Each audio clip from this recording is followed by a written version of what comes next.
Hello viewers, welcome to school of engineering BD. Power system অ্যানালাইসিসের zero sequence diagram অঙ্কন ক্লাসে আপনাদেরকে জানাই স্বাগতম। আজকের ক্লাসের মাধ্যমে আমরা শিখব কিভাবে একটি এই ধরনের সিঙ্গেল লাইন ডায়াগ্রাম থেকে জিরো সিকোয়েন্স ডায়াগ্রাম কিভাবে অঙ্কন করতে হয়। তো আর কথা না বাড়িয়ে চলুন দেখে নিই আজকের ক্লাস। তো জিরো সিকোয়েন্স ডায়াগ্রাম অঙ্কন করতে গেলে কিছু নিয়ম আপনাদেরকে জানতে হবে, অর্থাৎ ট্রান্সফর্মারের কিছু কানেকশনের উপর বেস করে চিত্র কেমন হবে সেটি আগে থেকেই জেনে রাখতে হবে। যেমন এই প্রথমটি আপনারা খেয়াল করুন। প্রথমটিতে আমরা দেখতে পাচ্ছি একটি ট্রান্সফর্মার দেয়া আছে, অর্থাৎ সিঙ্গেল লাইন ডায়াগ্রামে যে ট্রান্সফর্মারগুলো থাকে এইভাবে করে আঁকা থাকে এবং তার দুপাশে যে দেখুন এখানে ওয়াই এবং এখানে Y, that means primary coil star কানেকশনে দেয়া এবং সেকেন্ডারি কয়েলও স্টার কানেকশনে দেয়া। এই ধরনের যদি প্রাইমারি এবং সেকেন্ডারি স্টার অবস্থায় থাকে তাহলে কেমন হবে, আর স্টারটা যদি গ্রাউন্ডিং করা থাকে, দ্বিতীয় চিত্রে দেখুন স্টারটা যদি গ্রাউন্ডিং করা থাকে অথবা আনগ্রাউন্ড থাকলে কেমন হবে, গ্রাউন্ডিং থাকলে কেমন হবে, ডেল্টা থাকলে কেমন হবে। এই জিনিসগুলো আগে থেকেই যদি আপনি জানেন, একদম সিম্পল এটি, আমি বুঝালেই জিনিসটি হয়তো আপনারা ক্লিয়ার হয়ে যাবেন। যদি আগে থেকে জানা থাকে তাহলে এই ধরনের একটি জিরো সিকোয়েন্স নেটওয়ার্ক আঁকা খুব সহজ একটি ব্যাপার। তো কথা না বাড়াই, দেখুন যে কোনো ধরনের নেটওয়ার্ক আঁকতে গেলে, অর্থাৎ জিরো সিকোয়েন্স নেটওয়ার্ক যদি আঁকতে চান সেক্ষেত্রে প্রথমে এইরকম একটা রেফারেন্স বাস আপনাকে আঁকতে হবে। এখানে ভালো করে খেয়াল করুন, রেফারেন্স বাস হচ্ছে একটা জাস্ট লাইন আঁকা, অর্থাৎ একটা সরল রেখা আঁকা, যেটার নাম দিব আমরা কি, রেফারেন্স বাস। এই রেফারেন্স বাসের সাপেক্ষে কে কিভাবে অঙ্কন হবে সেটাই আমরা এখানে দেখব। দেখুন আমরা সাধারণত ট্রান্সফর্মার কি করি, ট্রান্সফর্মার পাশে খেয়াল করুন, ট্রান্সফর্মারের ক্ষেত্রে আমরা করি কি, যে একটা কয়েল চিন্তা করি, অর্থাৎ রিঅ্যাকট্যান্স ডায়াগ্রাম যখন আপনারা এঁকেছেন, আমার পূর্বের ক্লাসগুলোতে আমি দেখিয়েছি কিভাবে রিঅ্যাকট্যান্স ডায়াগ্রাম, ইম্পিডেন্স ডায়াগ্রাম আঁকতে হয়। এই রিঅ্যাকট্যান্স ডায়াগ্রামে আপনারা খেয়াল করবেন শেষে গিয়ে আমরা করি কি, যে ট্রান্সফর্মারকে এই ধরনের একটা রিঅ্যাকট্যান্সে কনভার্ট করে লিখি এবং শেষে লিখি যে দেখাচ্ছে পার ইউনিটে যদি লিখি যে অফ 0.2 হলে 0.2 পার ইউনিট, এভাবে তার মানটা লিখে দিই। তার সাথে এদিকে যদি কোনো আরও দেখা যাচ্ছে লোড কানেক্ট থাকে তাহলে তার মানও এভাবে করে দিই। অর্থাৎ একটা ট্রান্সফর্মারকে আমি বলতে চাচ্ছি আমরা সাধারণত কি হিসাবে করি, একটা রিয়েক্টরের ইকুইভ্যালেন্ট চিন্তা করি। ঠিক তেমনই দেখুন এই ট্রান্সফর্মারটাকে এই ধরনের, এই Z0 দিয়ে যে জিনিসটা দেখানো হয়েছে এই ধরনের একটা রিয়েক্টর চিন্তা করে আমরা এখানে আঁকবো, অর্থাৎ এই ট্রান্সফর্মারকে আমরা একটা রিয়েক্টর চিন্তা করে আঁকবো। আর তার দুই মাথায় দুটো ওপেন সুইচ দিব, খেয়াল করুন দুই মাথায় দুটো ওপেন সুইচ, এই সুইচটা কিন্তু ক্লোজ না, ওপেন। ভালো করে খেয়াল করুন, এটা কিন্তু ওপেন সুইচ, এখানেও দেখুন এটি কিন্তু একটি ওপেন সুইচ। আর এই যে পি প্রান্ত, এই পি প্রান্ত থেকে এই যে কয়েলটা ভিতরে ঢুকলো, ঢুকে সেকেন্ডারি কয়েল হয়ে এখানে কিউ প্রান্তে এটি শেষ হয়ে গেল। অর্থাৎ এইখানে আমরা দিব এই সূচনা পয়েন্টটা, এটা হচ্ছে পি প্রান্ত এবং শেষ প্রান্তের নাম দিব কিউ প্রান্ত। এখন দেখুন এই দুটো সুইচকে আমরা ওপেন রাখবো। কেন ওপেন রাখবো, মনে রাখবেন এই স্টার যদি থাকে, অর্থাৎ স্টার কানেকশনে থাকলেই এই সুইচটি কিভাবে থাকবে, এইভাবে ওপেন থাকবে। স্টার কানেকশনে থাকা এর অর্থই হচ্ছে এই সুইচটি কি থাকা, ওপেন থাকা।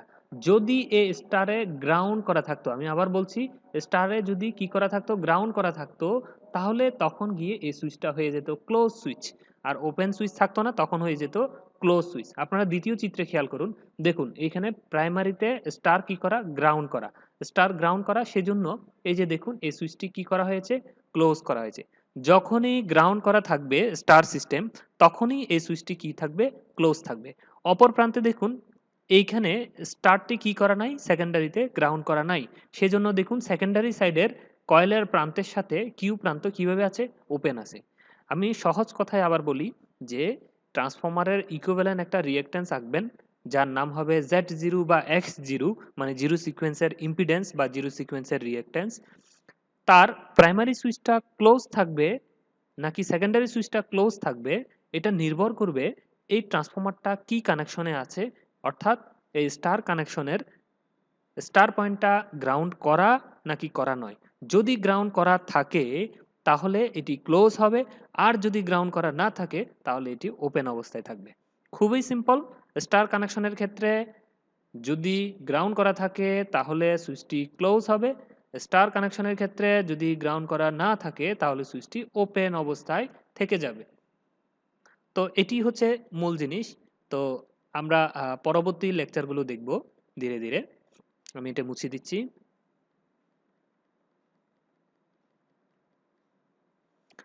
দেন দেখুন, ডেল্টা সিস্টেম যদি হয়, অর্থাৎ প্রাইমারিতে ডেল্টা এবং সেকেন্ডারিতে ডেল্টা, তো ডেল্টা ডেল্টা কানেকশনের ক্ষেত্রে কি হবে? সেম ভাবে আপনারা ট্রান্সফরমারের ইকুইভ্যালেন্ট, অর্থাৎ ট্রান্সফরমারের ইকুইভ্যালেন্ট একটা জাস্ট এইভাবে রিঅ্যাকট্যান্স একটা এঁকে নেবেন। এই রিঅ্যাকট্যান্স একটা আঁকার পরে এই রিঅ্যাকট্যান্সের দেখুন দুই পাশে দুটো সুইচ দিবেন।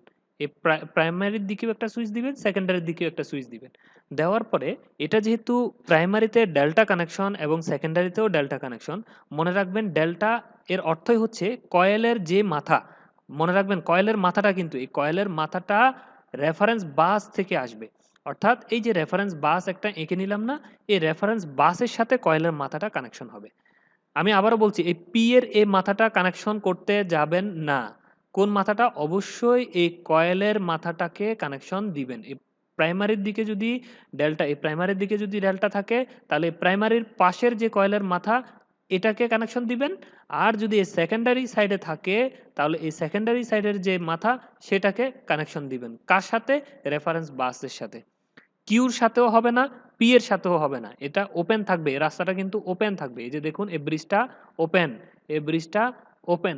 কিন্তু এই যেহেতু ডেল্টা, সেজন্য এটা আসবে মূলত রেফারেন্স বাসের সাথে। আপনারা পরের চিত্র দেখলেই ক্লিয়ার হয়ে যাবেন। এখানে দেখুন স্টার ডেল্টা। তাহলে আমরা জানি কি স্টার শব্দের অর্থ কি? এই যে উপরে দেখুন, স্টার শব্দের অর্থ হচ্ছে একটা ওপেন সুইচ। তাহলে আমরা একটা কয়েল আঁকবো। প্রথমে এই যে কয়েলটা এঁকে নিলাম। আঁকার পরে স্টার শব্দের অর্থ হচ্ছে একটা ওপেন সুইচ। এই যে স্টার শব্দের অর্থ আমরা এখানে একটা ওপেন সুইচ দিয়ে দিব। যেহেতু স্টারটা গ্রাউন্ড করা নাই, তাহলে আমাদের সুইচটা ক্লোজ করার দরকার নাই। যেহেতু এই জায়গায় কোনো গ্রাউন্ডিং নাই, তাহলে এই সুইচটাও কি হবে? ওপেন অবস্থায় থেকে যাবে। আর এই ডেল্টার দিকে খেয়াল করুন। এই ডেল্টার ক্ষেত্রে আমরা জানি কি কয়েলের যে মাথা, অর্থাৎ সেকেন্ডারি সাইড যদি হয় তাহলে সেকেন্ডারি সাইডের মাথাটা কোথায় যাবে? রেফারেন্স বাসে গিয়ে লাগবে। আর এদিক কিউর সাথে কিভাবে থাকবে? ওপেন অবস্থায় থাকবে। তো আমরা নিশ্চয় বুঝে গিয়েছি ব্যাপারটি।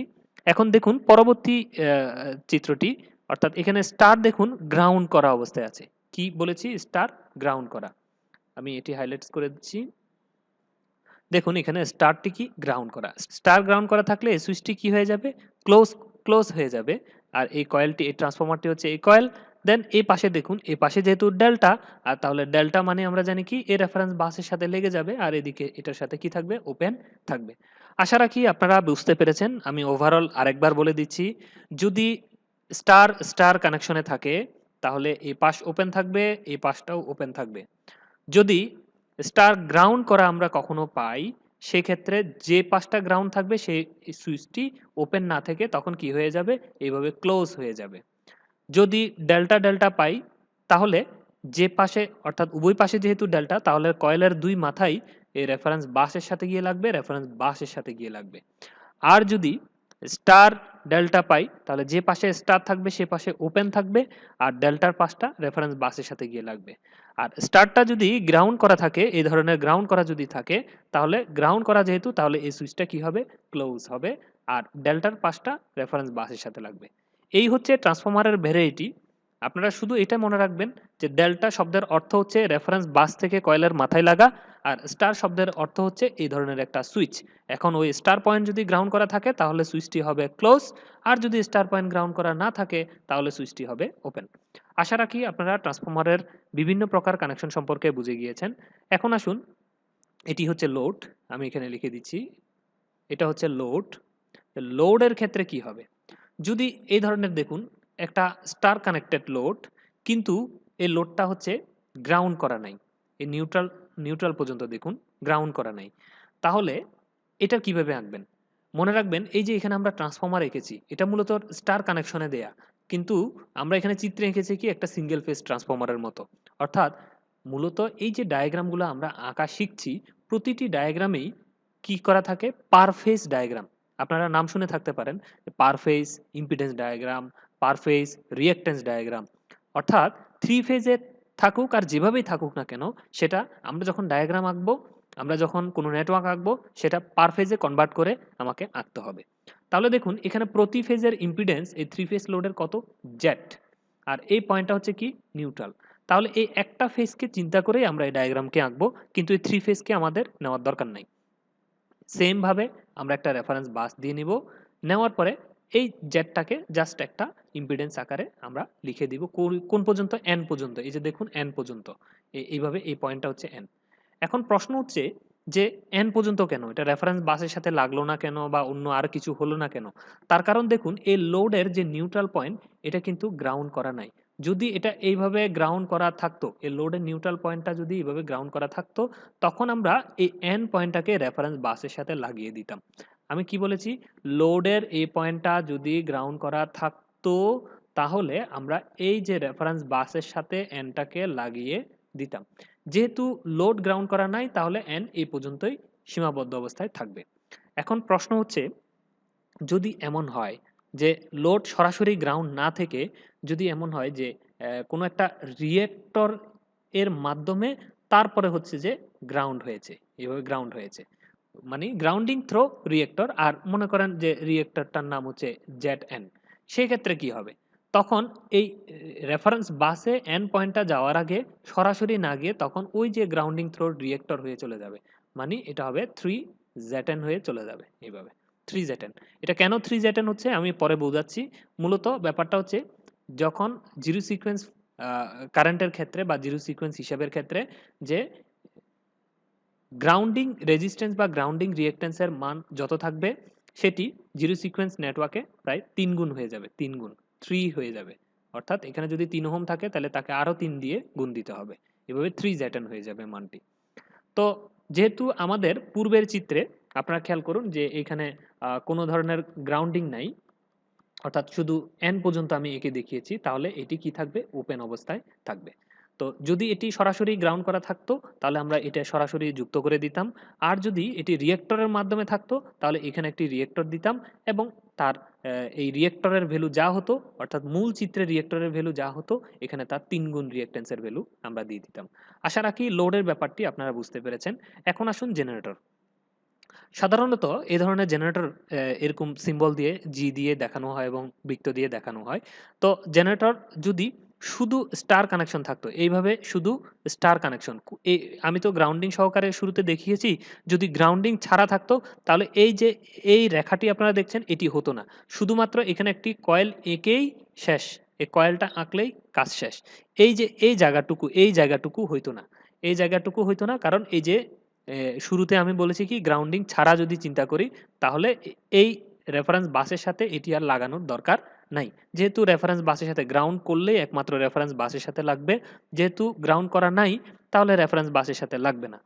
আর যদি বর্তমানে যে চিত্রটি আছে এটি চিন্তা করি আমরা, যে এই জায়গায় হচ্ছে দেখুন, এই ওয়াইটা কি করা আছে, স্টার পয়েন্টটা গ্রাউন্ড সরাসরি, মানে গ্রাউন্ডিং সরাসরি করা আছে।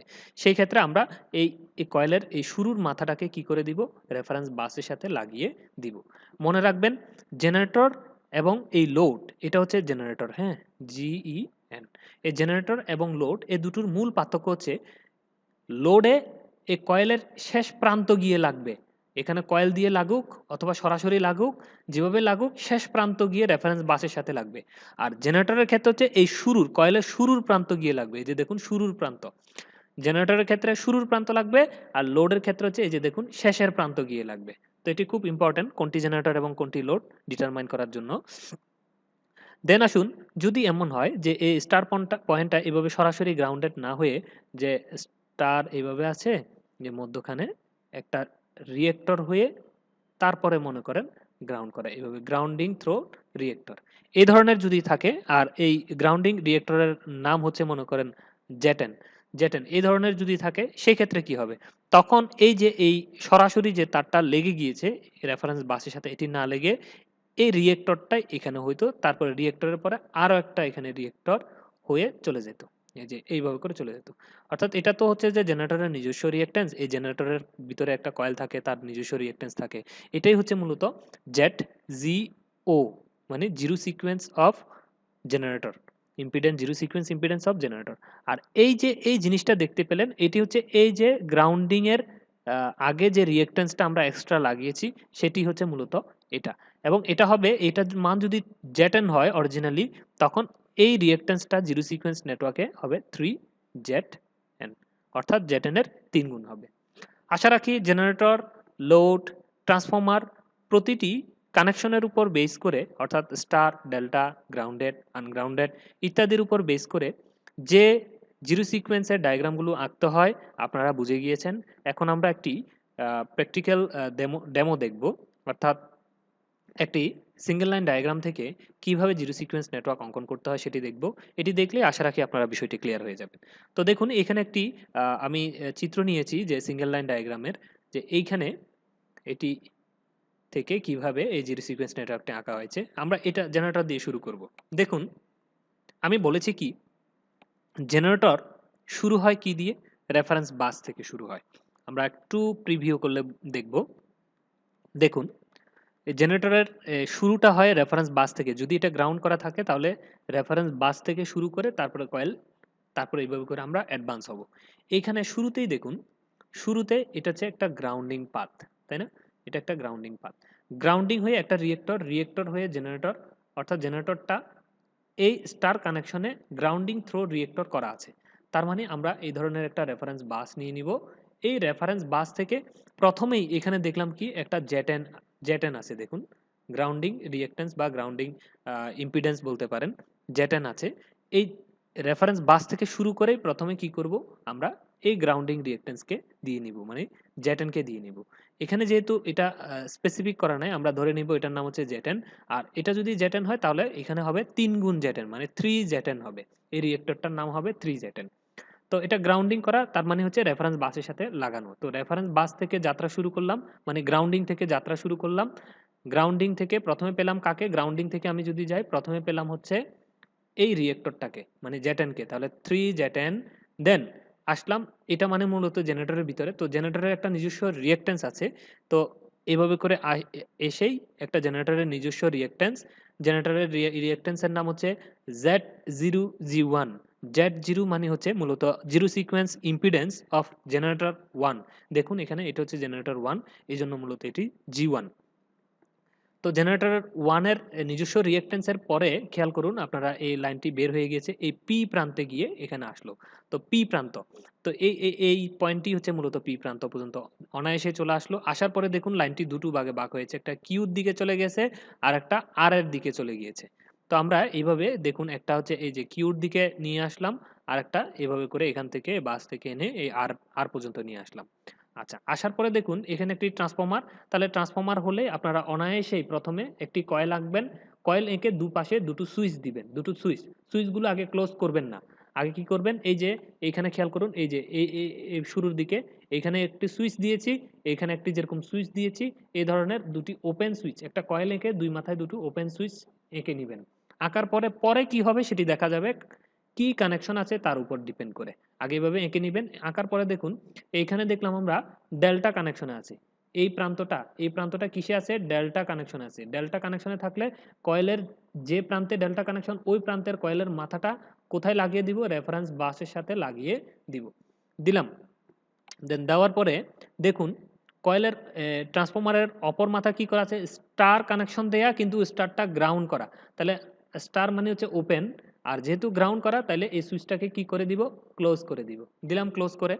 ক্লোজ করে দেওয়ার পরে দেখুন এই এস প্রান্তে আমরা পৌঁছলাম। এস প্রান্ত থেকে এইভাবে করে এই এম নামক বিন্দুতে চলে আসলাম। তো এস প্রান্ত থেকে এইভাবে করে এই এম নামক বিন্দুতে চলে আসলাম। আচ্ছা, এবার আবার নিচের থেকে আসি। দেখুন এখানে আর, এখানে আরেকটি ট্রান্সফর্মার। তাহলে ট্রান্সফর্মার মানে হচ্ছে একটি কয়েল দিব আমরা। কয়েল দিয়ে দুই মাথায় দুটো সুইচ ওপেন করে দিব। করার পরে দেখুন এ পাশ বলছে কি? এ পাশ হচ্ছে ডেল্টা। আবার দেখুন এ পাশ হচ্ছে ডেল্টা। ডেল্টা মানে যে প্রান্তটাতে ডেল্টা, ওই মাথাটা কি করে দিব? এই যে দেখুন এই ফাঁকা পেয়েছে আমি, এই ফাঁকার মধ্যখান দিয়ে করে এই রেফারেন্স বাসে নিয়ে গেলাম। আপনারা চাইলে এইটাকে, এই তারটাকে এইখানেও কানেকশন দিয়ে দিতে পারেন। তার কারণ হচ্ছে ও যেহেতু রেফারেন্স বাসে চলে গিয়েছে, তাহলে বললাম যে ভাই তুমি তো যাচ্ছ রেফারেন্স বাসের দিকে, আমাকেও নিয়ে যাও। তাহলে ওর সাথে জোড়া লাগিয়ে দিলে ও রেফারেন্স বাসে নিয়ে চলে যাবে। এটাও করতে পারেন, অথবা এই গ্যাপের মধ্যখান দিয়ে করে আপনারা তারটি টেনে রেফারেন্স বাস পর্যন্ত দিতে পারেন। তো দেন অপর মাথাটা কি আছে? অপর মাথাটা স্টার কানেকশন কিন্তু গ্রাউন্ড করা নাই। তাহলে এই যে দেখুন স্টার কানেকশন মানে দুই পাশ ওপেন সুইচ কিন্তু কোনো ধরনের গ্রাউন্ড নাই, এই জন্য লাইনটাকে আমরা ক্লোজ করলাম না। দেন পরবর্তীতে এই প্রান্তে মানে টি প্রান্তে পৌঁছলাম, এই প্রান্ত গিয়ে এইভাবে করে আবার এম বিন্দুতে গিয়ে জোড়া লাগলো, এভাবে করে জোড়া লাগলো এম বিন্দুতে। এখন আসুন এম বিন্দুতে T3 ট্রান্সফর্মার ডেল্টা ডেল্টা। তাহলে ডেল্টা ডেল্টা হলে আমরা কি জানি? আমরা শুরুতেই একটা সুইচ, একটা কয়েল, আবার আরেকটা সুইচ দিয়ে নিব মানে ওপেন সুইচ। দেন দেখব যে এখানে যেহেতু ডেল্টা, তাহলে যে পাশ ডেল্টা ওই পাশের প্রান্তটা ওই রেফারেন্স বাসের সাথে লাগিয়ে দিব। আবার অপর পাশেও যেহেতু ডেল্টা, তাহলে কয়েলের অপর প্রান্তটাও কি করে দিব? আমরা রেফারেন্স বাসের সাথে লাগিয়ে দিব। দেন হয়ে গেল, দুটো সুইচ ওপেন অবস্থায় থাকবে ডেল্টা ডেল্টাতে। দেন এরপরে এই এন বিন্দুতে আমরা চলে আসলাম, এই হচ্ছে এন বিন্দু। এন বিন্দু থেকে আসার পরে দেখুন এখানে একটা G2, তাহলে জেনারেটর টুর জন্য একটা কয়েল আঁকবো। আঁকার পরে দেখলাম যে এই জেনারেটর টুর স্টার কানেকশন দেয়া, দ্যাট মিন্স ওপেন, কিন্তু গ্রাউন্ডের সাথে লাগানো নাই। গ্রাউন্ডের সাথে না লাগালে আমরা এই রেফারেন্স বাসের সাথে লাগাতে পারবো না। দ্যাট মিন্স এই জায়গাটুকু কি থাকবে? ওপেন অবস্থায় থাকবে। যেহেতু যদি এখানে গ্রাউন্ড করা থাকতো, যদি এটি গ্রাউন্ড করা থাকতো তাহলে আমরা এটা শর্ট করে দিতাম। যদি এখানে রিয়েক্টর থাকতো তাহলে এখানে রিয়েক্টর দিয়ে তারপরে রেফারেন্স বাসে লাগিয়ে দিতাম। যেহেতু এটি কোনো ধরনের গ্রাউন্ডিং অথবা রিয়েক্টেন্সের সাথে লাগানো নাই, তাহলে আমরা এই জায়গাটুকু কি রাখবো? এভাবে ওপেন রেখে দিব। তো এই হয়ে গেল আমার জিরো সিকোয়েন্স ডায়াগ্রাম। এটি মূলত আঁকতে বলে পরীক্ষায়। এই ধরনের একটি ছোট নেটওয়ার্ক দেওয়া থাকতে পারে, ওখান থেকে এই ধরনের জিরো সিকোয়েন্স নেটওয়ার্ক অঙ্কন করতে দিতে পারে। আপনারা যারা ক্লাসটি বুঝতে প্রথমে অসুবিধা হচ্ছে, আমার অনুরোধ থাকবে বারবার দেখুন ক্লাসটি। বারবার দেখলে জিনিসটি আপনাদের মধ্যে ক্লিয়ার গেঁথে যাবে, প্রয়োজনে খাতায় নোট করে রাখুন। তো পরবর্তীতে অন্য কোনো লেকচার নিয়ে আপনাদের সামনে হাজির হব। সেই পর্যন্ত ভালো থাকবেন। ধন্যবাদ সবাইকে।